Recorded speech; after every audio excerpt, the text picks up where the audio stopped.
High to all వీడియోలోకి వెళ్ళే ముందు చిన్న రిక్వెస్ట్.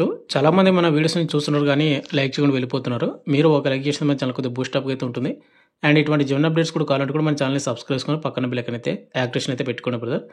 అండ్ ఇప్పుడు వీడియోలో వచ్చేసి ఏంటంటే మనకి ఒక 2 డేస్ బ్యాక్ అంటే నిన్ననే 2 డేస్ బ్యాక్ కూడా కాదు నిన్ననే మనకు ఇండియన్ నేవీ నుంచి ఎంఆర్ నోటిఫికేషన్ అయితే వచ్చింది కదా, మెట్రిక్ రిక్రూట్మెంట్ అని.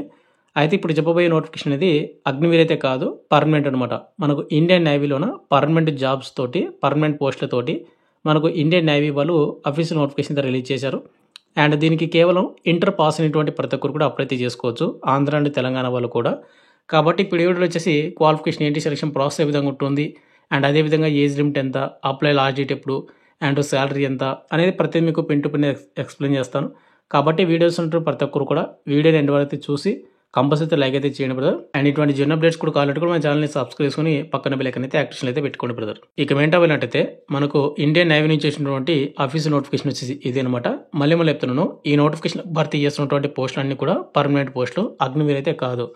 ఇక్కడ మీరు పైన చూసుకుంటే Indian navy invites online applications from unmarried male candidates for enrolment as sailor for senior secondary recruits in medical branch SSR medical అనమాట. మనకి నోటిఫికేషన్లో వచ్చేసి మెడికల్ అసిస్టెంట్ పోస్టులు అయితే భర్తీ చేస్తున్నారు. ఇవన్నీ కూడా మనకు permanent 2025 second batch and 2026 second batch సంబంధించిన పోస్టులు అనమాట.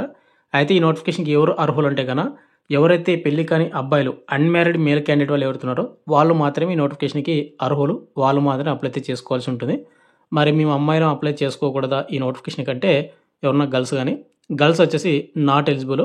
ఒకవేళ ఈ వీడియోని గర్ల్స్ చూస్తూ ఉంటే కనుక మీ బ్రదర్ ఉంటే కానీ మీ బ్రదర్కి ఈ వీడియోని షేర్ చేయండి, వాళ్ళని అప్లై చేసుకుంటారు. లేదంటే మీ రిలేటివ్స్కి ఎవరైనా అబ్బాయిలు ఉంటే కూడా మీ ఫ్యామిలీ మెంబర్స్కి ఎవరైనా ఉంటే కూడా వాళ్ళకి ఈ వీడియో షేర్ చేయండి. వాళ్ళకు క్వాలిఫికేషన్ ఏజ్ ఉంటే కానీ అప్లై చేసుకుంటారు అనమాట.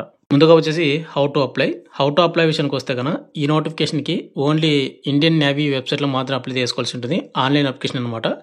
ఇక్కడ మీరు అప్లై చేసిన వెబ్సైట్ లింక్ వచ్చేసి www.joinindiannavy.gov.in అనే వెబ్సైట్ మాత్రం అప్లై చేసుకోవాలి. అండ్ ఆన్లైన్ అప్లికేషన్ అనేది ఎప్పుడు స్టార్ట్ ఉందంటే కన్నా మార్చి 29, 2025. మనకి ఇంకా కొన్ని రోజులు ఉంటే కన్నా ఆన్లైన్ అప్లికేషన్ స్టార్ట్ అవుతుంది. అండ్ అప్లై లాస్ట్ డేట్ వచ్చేసి ఏప్రిల్ 10, 2025. నెక్స్ట్ మంత్ 10వ తేదీ వరకు అప్లై అయితే చేసుకోవచ్చు అనమాట.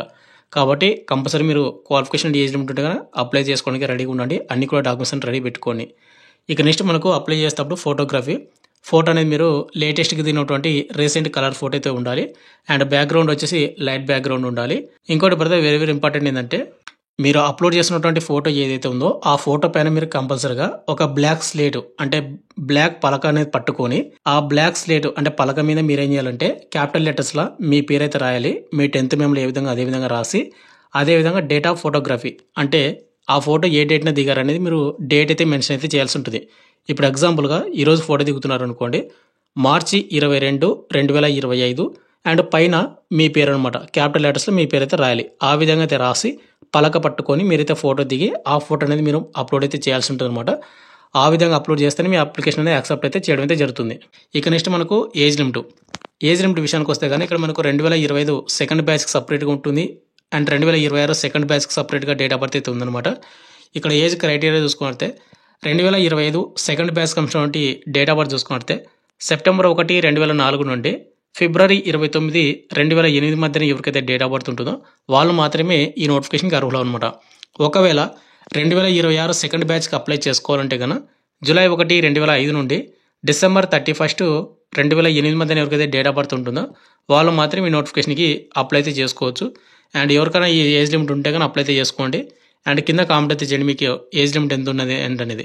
ఇక నెక్స్ట్ ఈ నోటిఫికేషన్కి ఎవరైతే అప్లై చేస్తూ ఉన్నారో వాళ్ళకి ఎగ్జామినేషన్ ఫీజు కూడా వాళ్ళు మెన్షన్ చేయడం అయితే జరిగిందనమాట. ఇక్కడ మీరు చూసుకుంటే ఎగ్జామినేషన్ ఫీజు వచ్చేసి 550 రూపాయలని మీరు పేమెంట్ అయితే చేయాల్సి ఉంటుంది ప్రతి ఒక్కరు కూడా, అంటే ఎస్సీ ఎస్టీ వాళ్ళు కూడా అనమాట. అదేవిధంగా 18% మీకు జిఎస్టీ కూడా మీరు పేమెంట్ అయితే చేయాల్సి ఉంటుంది. 550లోనే మీకు 18% జిఎస్టీ ఎంత వస్తుందో అంత టోటల్ అమౌంట్ మీరు పేమెంట్ చేస్తేనే మీకు అడ్మిట్ కార్డ్ అయితే రావడం జరుగుతుంది. నేను మళ్ళీ చెప్తున్నాను, ఎవరైతే అప్లై చేస్తున్నారో వాళ్ళందరూ కూడా కంపల్సరీగా అప్లికేషన్ ఫీజు కూడా చెల్లించండి.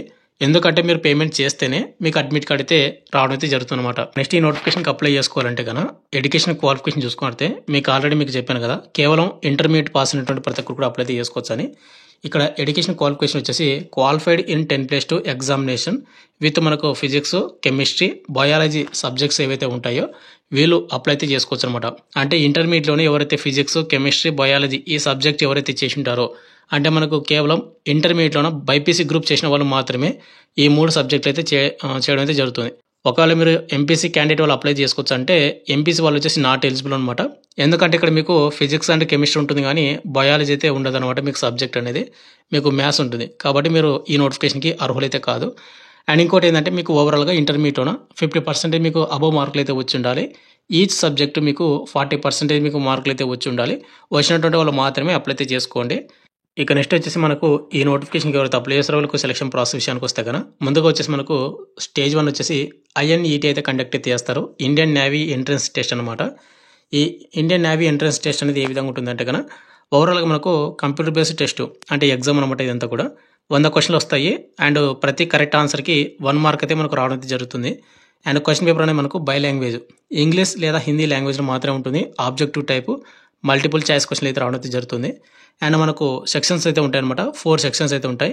ఇంగ్లీష్ ఒకటి, సైన్స్ అండ్ బయాలజీ, అదేవిధంగా జనరల్ అవేర్నెస్ ఈ 4 సెక్షన్స్ నుంచి మనకు క్వశ్చన్లు అయితే రావడం అయితే జరుగుతుంది. అండ్ క్వశ్చన్ పేపర్ అనేది మనకు ఇంటర్మీడియట్ 10+2 సిలబస్ నుంచి మనకు క్వశ్చన్లు అయితే రావడం అయితే జరుగుతుంది. ఇక దీనికి నెగిటివ్ మార్కింగ్ ఉందంటే కనుక కంపల్సరీ మీకు నెగిటివ్ మార్కింగ్ అయితే ఉంది బ్రదర్. ఇక్కడ మీరు చూసుకుంటే 0.25 4 తప్పులకు 1 మార్క్ అయితే కట్ అవుతుంది. కాబట్టి చూసుకొని మీరైతే అటెంప్ట్ అయితే చేసుకోండి. అండ్ ఇక్కడ మనకు ఎగ్జామ్ టైమింగ్ వచ్చేసి టోటల్‌గా 1 అవర్ అంటే 60 నిమిషాలు అయితే మనకు టైమింగ్ అయితే ఇవ్వడం అయితే జరుగుతుంది ఎగ్జామ్‌కి. ఇక నెక్స్ట్ ఎగ్జామ్ అయిపోయిన తర్వాత మనకు స్టేజ్ 2 అయితే ఉంటుందన్నమాట. ఈ స్టేజ్ 2లో వచ్చేసి physical fitness test and written test and medical test అయితే కండక్ట్ అయితే చేసి ఫైనల్ రిజల్ట్స్ అయితే రిలీజ్ చేస్తారు. ఇక్కడ మనకు స్టేజ్ 1లో వచ్చేసి ఏదైతే రైటన్ ఎగ్జామ్ ఉందో ఎంట్రన్స్ టెస్ట్ అనేది అది ఓన్లీ పాస్ ఆర్ ఫెయిల్ అనమాట. ఎవరైతే పాస్ అవుతారో వాళ్ళు నెక్స్ట్ స్టేజ్‌కి వెళ్తారు. ఒకవేళ మీరు ఫెయిల్ అయ్యారంటే కనుక మీరు ఆటికే డ్రాప్ అవుట్ అనమాట. తర్వాత మిమ్మల్ని అయితే షార్ట్ లిస్ట్ అయితే చేస్తారు. షార్ట్ లిస్ట్ చేసిన తర్వాత మిమ్మల్ని ఫిజికల్ టెస్ట్‌కి అయితే పిలవడం అయితే జరుగుతుంది. ఇక్కడ ఫిజికల్ టెస్ట్ అనేది ఏ విధంగా ఉంటుందంటే కనుక ఇక్కడ 1600 మీటర్స్ రన్నింగ్‌ని 1.6 కిలోమీటర్స్ రన్నింగ్‌ని 6 నిమిషాల 30 సెకండ్స్‌లో కంప్లీట్ చేసుకోవాల్సి ఉంటుంది. తర్వాత స్క్వాట్స్ ఉత్తక్ బైతక్ అంటారు 20 తీయాలి. పుషప్స్ వచ్చేసి 15 అండ్ సిటప్స్ వచ్చేసి 15 అయితే తీయాల్సి ఉంటుందన్నమాట. ఇక నెక్స్ట్ ఫిజికల్ టెస్ట్ అయిపోయిన తర్వాత మనకు స్టేజ్ 2 అయితే కండక్ట్ అయితే చేస్తారు. ఈ స్టేజ్ 2లో వచ్చేసి మనకు రైటన్ టెస్ట్ అయితే ఉంటుంది. ఈ రైటన్ టెస్ట్ కూడా మనకు ఆల్రెడీ ఎంట్రన్స్ టెస్ట్ ఏ విధంగా కండక్ట్ చేశారో సేమ్ అదే ప్యాటర్న్ అయితే ఉంటుంది. ఇక్కడ మీరు చూసుకుంటే మల్టిపుల్ చాయిస్ క్వశ్చన్లు 100 అయితే రావడం జరుగుతుంది. ఈచ్ కరెక్ట్ ఆన్సర్‌కి 1 mark and by language Hindi and English lab మాత్రమే క్వశ్చన్ పేపర్ అయితే ఉంటుంది. Objective type multiple choice questions and 4 సెక్షన్లు అయితే ఉంటాయి. English, science, biology and general awareness and 10+2 syllabus నుంచి మనకు క్వశ్చన్ అయితే రావడం అయితే జరుగుతుంది. అండ్ ఓవరాల్ మీకు 1 అవర్ అయితే టైమింగ్ అయితే ఇవ్వడం అయితే జరుగుతుంది. అండ్ ఇక్కడ మనకు నెగిటివ్ మార్క్ అయితే మెన్షన్ చేయలేదు. ఎగ్జామ్ అయిపోయిన తర్వాత మనకు మెడికల్ టెస్ట్ అయితే కండక్ట్ అయితే చేస్తారు. ఈ మెడికల్ టెస్ట్ అనేది మనకు చాలా టఫ్ అయితే ఉంటుంది. అండ్ ఈ మెడికల్ టెస్ట్ అయిపోయిన తర్వాత మీకు ప్రొవిజనల్ సెలెక్టెడ్ లిస్ట్ అయితే ఉంటుందన్నమాట. ఈ లిస్ట్లో మీ పేరు ఉందంటే కానీ మీకు ఫైనల్ మెరిట్ లిస్ట్లో మీ పేరు అయితే ఉంటుంది. ఫైనల్ మెరిట్ లిస్ట్లో మీ పేరు ఉందంటే కానీ మీకు ఉద్యోగం అనేది ఇవ్వడం అయితే జరుగుతుంది అనమాట. అయితే ప్రతి ఇక్కడ మనకు మెడికల్ స్టాండర్డ్ చూసుకున్నట్టే అంటే హైట్ విషయానికి వస్తే కన్నా ఈ నోటిఫికేషన్కి అప్లై చేసే ప్రతి ఒక్కరు కూడా మేల్ వాళ్ళు 157 సెంటీమీటర్ అనేది హైట్ అయితే ఉండాల్సి ఉంటుంది. ఎందుకంటే తక్కువ ఉంటే కానీ మీరు నాట్ ఎలిజిబుల్ అనమాట ఈ నోటిఫికేషన్కి. ఇక నెక్స్ట్ ఫైనల్గా వచ్చేసి ఎవరైతే ఈ నోటిఫికేషన్కి అప్లై చేసుకుని సెలెక్ట్ అవుతారో వాళ్ళకు శాలరీ చూసుకున్నట్టే ఇక్కడ ముందుగా వచ్చేసి ట్రైనింగ్ పీరియడ్లోన మనకు స్టేఫండ్ అయితే ఇవ్వడం జరుగుతుంది 14,600 అనేది. అయితే ప్రతి ట్రైనింగ్లో మాత్రమే. ఈ ట్రైనింగ్ అయిపోయిన తర్వాత మీకు ఏదైతే పోస్టింగ్ వస్తుందో అప్పుడు 21,700 నుండి 69,100 వరకు శాలరీ అయితే వస్తుందన్నమాట. ఇక్కడ 21,000 కదా అన్ని అలవేస్ కలుపుకుంటే ఓవరాల్ మీకు 40,000 అబౌవ్ మీకు శాలరీ అయితే వస్తుంది. ఎందుకంటే ఇక్కడ మనకు డిఏ ఇంకా అదర్ అలవెన్స్ కూడా ఉంటాయి అనమాట. ఇక మీరు చూసుకోవచ్చు ప్లస్ మనకు డిఏ అనమాట. ఇక అదేవిధంగా మనకు కింద ప్రమోషన్స్ అనమాట. ప్రమోషన్స్ అనేది ఏ విధంగా వస్తుంది ఎంత వస్తుందని మనకు మెన్షన్ చేశారు చూసుకోండి. అయితే బ్రదర్ నేను మళ్ళీ చెప్తున్నాను ప్రతి ఒక్కరికి ఈ నోటిఫికేషన్లో భర్తీ చేసినటువంటి ఏవైతే పోస్టులు అయితే ఉన్నాయో మెడికల్ అసిస్టెంట్ అనేది ఇవన్నీ కూడా మనకు పర్మనెంట్ జాబ్స్ అనమాట. ఎట్టి పరిస్థితులు కూడా అగ్నివీర్ జాబ్స్ అయితే కాదు. మీకు ఇప్పుడు ఇండియన్ ఆర్మీలోన మనకు ఆర్మీ నర్సింగ్ అసిస్టెంట్ ఏవైతే పర్మనెంట్ జాబ్స్ ఏ విధంగా అయితే ఉన్నాయో ఇండియన్ నేవీలో కూడా మెడికల్ అసిస్టెంట్ అనేది పర్మనెంట్ జాబ్స్ అనమాట. ఇవన్నీ కూడా ఎట్టి పరిస్థితులు కూడా మనకు అగ్నివీర్ అయితే కాదు.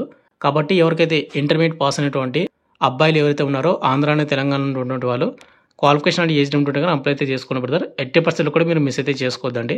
అండ్ మీకు అప్లై చేయాల్సిన వెబ్సైట్ లింక్ అనేది యాక్టివేట్ అయిన తర్వాత మీకు కింద డిస్క్రిప్షన్ అయితే మీకు అప్డేట్ చేస్తాను. అండ్ అదేవిధంగా మీకు నోటిఫికేషన్ కావాలంటే మీరు వెబ్సైట్ అయినా డౌన్లోడ్ చేసుకోవచ్చు. లేదంటే టెలిగ్రామ్ గ్రూప్లో పోస్ట్ అక్కడ పిన్ చేసి పెడతాను. మీరు అక్కడ నుంచి డౌన్లోడ్ అయితే చేసుకోవచ్చు అనమాట. Thank you. అండ్ వాళ్ళకొచ్చేసి ఇంత బ్రదర్, మీకు ఇంకేమైనా డౌట్ కనుక కింద కామెంట్ అయితే చేయండి. లేదు ఇన్‌స్టాగ్రామ్ పేలో మీరు మెసేజ్ చేస్తుంటే కూడా ఇన్‌స్టాగ్రామ్ పేలో మీరు మెసేజ్ చేయొచ్చు. Instagram page link and Telegram group link కింద డిస్క్రిప్షన్ ఇద్దాం. ఒకసారి చెక్ అయితే చేయండి. Thank you.